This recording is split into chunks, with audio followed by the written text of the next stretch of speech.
मुख्य द्वार से प्रवेश हो गया।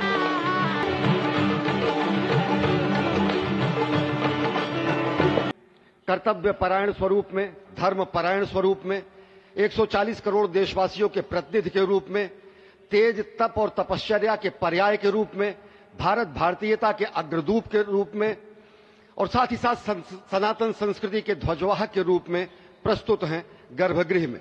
सनातन संस्कृति के संवाहक के रूप में, भारत की एकात्मता के, भारत के वैभव के इस अटूट प्रदर्शन के आज दिन को पूरी दुनिया साक्षी हो रही है।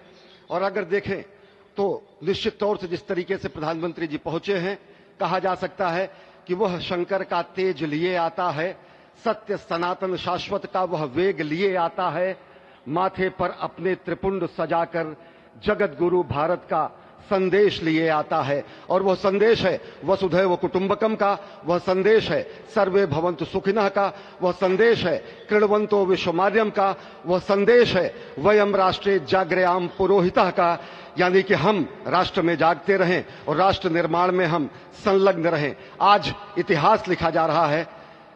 सप्तपुरियों में सर्वश्रेष्ठ भगवान श्री राम की जन्मभूमि अयोध्या में दिव्य भव्य नव्य मंदिर में प्राण प्रतिष्ठा के लिए प्रधानमंत्री संकल्प ले रहे हैं।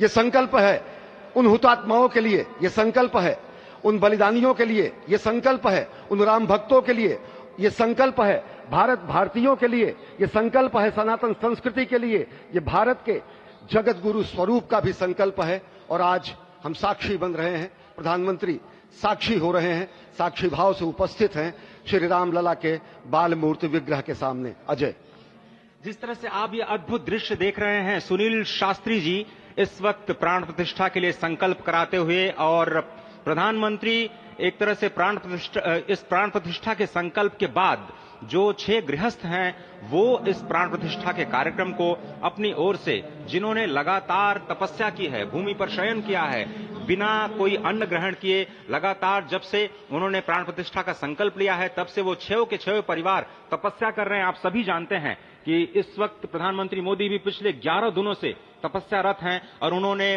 दक्षिण भारत के अलग अलग मंदिरों में जाकर के अपने इष्ट भगवान श्री राम, अपने इष्ट भगवान श्री शिव का दर्शन किया है। और शिव की बात है तो आप देख लीजिए कि जो पीछे आचार्य इस वक्त आपको दर्शन दे रहे हैं वो काशी से पधारे हैं। वही काशी जो भगवान राम के सखा हैं, वही काशी जहां पर भगवान शिव भगवान राम के स्वामी के रूप में विराजते हैं, वो जगत गुरु हैं। इसलिए काशी भी मगन है, क्योंकि काशी से ही ज्योतिषी गणेश्वर द्राविड़ ने इस पवित्र मुहूर्त को निकाला है, जिन्होंने जो भूमि पूजन का भी जो ज्योतिषाचार्य का महत्व बताते हुए दिखाना था। और इस वक्त आप देखिए कि गर्भगृह में बहुत ही विशिष्ट मेहमान प्रधानमंत्री के साथ इस वक्त आरएसएस के प्रमुख मोहन भागवत जी भी पधार चुके हैं। इस प्राण प्रतिष्ठा समारोह में अनंत अनंत कोटि आत्माओं की भावनाओं को अपने हाथों में लिए करबद्ध प्रार्थना भगवान श्री राम से, भगवान श्री शिव की धरती से पधारे आचार्यों की उपस्थिति में बहुत ही दिव्य क्षण। वर्तमान में कहा जाए तो भगवान शिव सबसे अत्यधिक प्रसन्न, क्योंकि स्वामी, सखा और मित्र ये तीनों ही संबंध भगवान शिव का भगवान श्री राम से। आधे अद्भुत क्षण आपके समक्ष। प्राण प्रतिष्ठा का समय, अद्भुत क्षण, युगांतकारी क्षण, इतिहास में स्वर्णाक्षरों में दर्ज होने वाला क्षण। उसके बाद कहा जा सकता है अरुण गान पर महाप्रगति का अब यह मंगल गान उठा है, करवट बदली अंगड़ाई ली सोया हिंदुस्तान उठा है। ये संकल्प के सिद्धि होने का दिन है, यह हमारे पुरखों से किए गए वादों का पूर्ण होने का दिन है, यह विधाता से दिए गए वचन को पूर्ण करने का दिन है, यह उस शपथ के पूरा होने का दिन है जब कहा गया कि जन जन के मन में राम रमे और प्राण प्राण में सीता है, हर हृदय की धड़कन रामायण पग पग पर बनी पुनीता है। यदि राम नहीं है श्वासों में तो प्राणों का घट रीता है, नरनाहर श्री पुरुषोत्तम का हम मंदिर भव्य बनाएंगे, सौगंध राम की खाते हैं हम मंदिर भव्य बनाएंगे। और आज सौगंध के पूरा होने का दिन है, आज विधाता से दी गई शपथ का पूरा होने का दिन है, आज सदियों की आकांक्षा का पूरा होने का दिन है, आज हर्ष का दिन है, आज उत्कर्ष का दिन है, आज अर्चन का दिन है, वंदन का दिन है, अभिनंदन का दिन है, अर्पण का दिन है, तर्पण का दिन है, पुरखों की अभिलाषा के साक्षात होने का दिन है। आज सकल मनोरथ पूरा होने का दिन है। अजय। जिस तरह से आपने पुरखों की याद दिलाई, तो ये जो पौष मास है अश्विनी, वो बहुत ही पवित्र माना जाता है। सभी पुरखों के लिए हम तर्पण करते हैं इस पवित्र मास में। और आज द्वादशी की तिथि है। द्वादशी की तिथि यानी भगवान कूर्म के अवतार की तिथि। वही भगवान कूर्म जिन्होंने सृष्टि के प्रारंभ में समुद्र मंथन के लिए आधार दिया उस मंदराचल पर्वत को, जहां से मथने के बाद अनेक रत्न पैदा हुए, जो आज भी सृष्टि की, प्रकृति की, इस ब्रह्मांड की सेवा में लगे हुए हैं। मां लक्ष्मी का प्रादुर्भाव हुआ उन्हीं रत्नों में। सबसे पहले विष निकला, जिसको भगवान शिव ने आज भी धारण किए हुए अपने नीलकंठ स्वरूप के रूप में सभी भक्तों को दर्शन देते हैं। वहीं से अमृत भी निकला। आज वही अमृत निकलेगा भगवान श्री राम के प्रतिष्ठा के बाद। आज कुर्मावतार के इस पवित्र तिथि पर, जिस वक्त आज संकल्प ले रहे हैं प्रधानमंत्री नरेंद्र मोदी, संपूर्ण राष्ट्र की तरफ से, संपूर्ण विश्व की तरफ से, भगवान श्री राम की प्रतिमूर्ति में प्राण प्रतिष्ठा के स्वरूप के रूप में आज मग्न है। हनुमान जो कि महाराजाधिराज हैं, आज सबसे ज्यादा प्रसन्न है भगवान शिव, जिनकी नगरी से पधारे ये आचार्य मंत्रोच्चार के बीच में संकल्प करा रहे हैं। स्पष्ट तौर पर आप देखेंगे कि ये जो आह्वान किया जा रहा है, जब रघुपति राघव राजा राम, पतित पावन सीताराम, और आज भगवान राघव के रूप में पधारने वाले हैं। वो न रघुपति हैं, वो न राजा राम हैं, न सीतापति हैं। आज सिर्फ और सिर्फ कौशल्या के राघव हैं। और बहुत प्रतीक्षित क्षण, जब प्राण प्रतिष्ठा के बाद भगवान श्री राम खड़े होकर के कृष्ण स्वरूप में, कृष्ण वर्ण के रूप में आज भगवान श्री राम अपने 5 वर्ष के उस अद्भुत छवि का दर्शन देंगे। और साथ ही साथ पुरानी जो विग्रह है उसके समक्ष जो संपूर्ण जो मानवता है उस वक्त नतमस्तक होगी। आप देख रहे हैं गर्भगृह, पवित्र गर्भगृह जिसका निर्माण संपन्न हो चुका है, शिखर का निर्माण संपन्न हो चुका है। और ये अद्भुत क्षण जब प्रधानमंत्री इस वक्त श्री राम लला के सामने पहुंचने ही वाले हैं। और बहुत ही पवित्र दिन आज का, और द्वादशी का दिन। कल तो पूरी अयोध्या ने एकादशी की, लेकिन 11 दिनों से अपने व्रत के जरिए एक तपस्वी की भांति प्रधानमंत्री मोदी ठीक उसी तरह से, जैसे भगवान श्री राम ने राज्याभिषेक से पहले भूमि पर शयन किया, भगवान श्री राम ने राज्याभिषेक से पहले जैसे अन्न जल का त्याग किया, महर्षि वशिष्ठ के कहने पर उन्होंने सारी गतिविधियों का, सारी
अरे ठीक है यार, मालूम है, जाओ जाओ जाओ।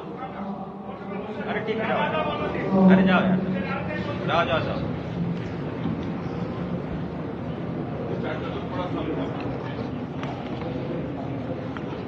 इस वक्त आप देख रहे हैं ये जो अद्भुत योग बना है। आज मध्याह्न में लगभग 12:30 बजे अयोध्या में श्री राम जन्मभूमि स्थान पर नवनिर्मित मंदिर में श्री राम भगवान की प्रतिष्ठा होगी।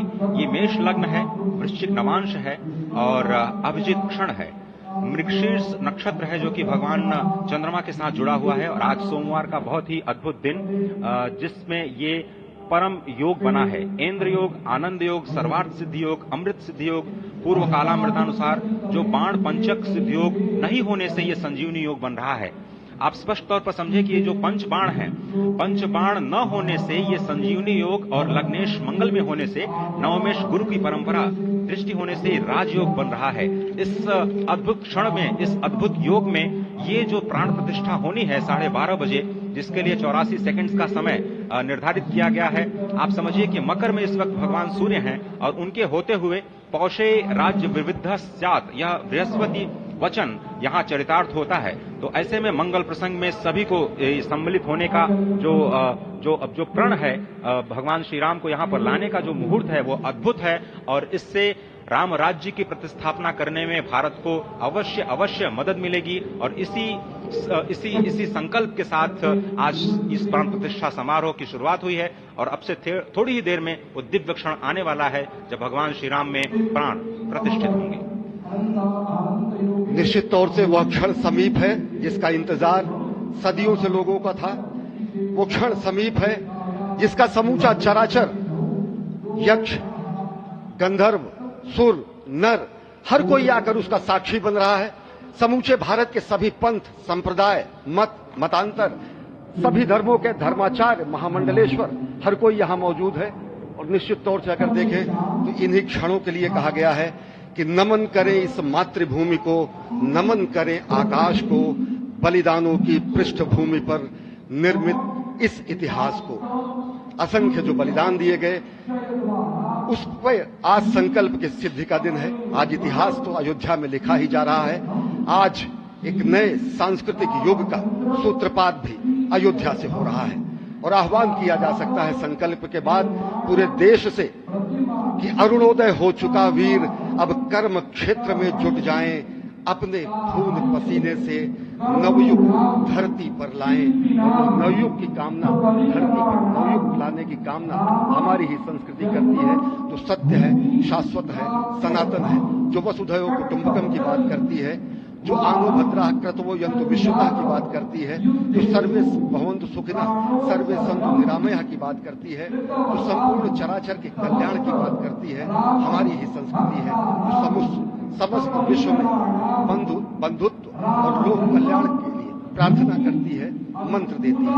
अजय, और जिस तरह से हम कह रहे थे, ये आप भगवान श्री राम का विग्रह देख रहे हैं जिन्होंने इस प्राचीन स्वरूप में, इसी स्वरूप में लोगों को दर्शन दिए। भगवान श्री राम, भगवान भरतलाल, श्री लक्ष्मण और श्री शत्रुघ्न के साथ लगातार चारों भाइयों के काल रूप में दर्शन देते रहे और आज वो भी स्वर्ण के सिंहासन पर प्रतिष्ठित होंगे और साथ में ही दोनों ही मूर्तियों के जो दर्शन होंगे वो दर्शनों को प्राप्त होंगे, तीर्थयात्रियों को प्राप्त होंगे। बहुत ही आनंद का क्षण जब भगवान श्री राम कृष्ण मूर्ति में, क्योंकि कहते हैं कि कलयुग में भगवान का जो वर्ण है वो कृष्ण है, सतयुग में भगवान का वर्ण पीत था, त्रेता में भगवान का जो वर्ण यानी रंग है वो लाल रंग का, रक्त वर्ण का हुआ और द्वापर में वो नीले रंग के हुए और अब कलयुग में कृष्ण वर्ण के लिए।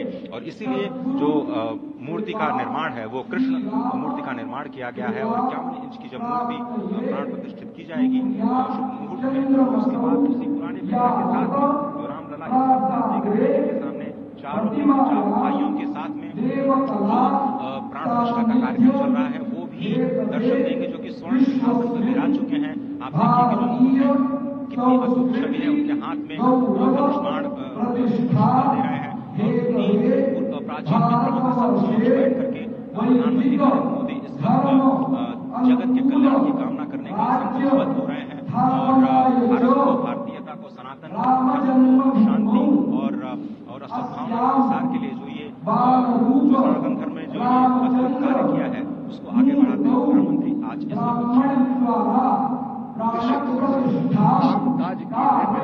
किए कहाँ विश्राम।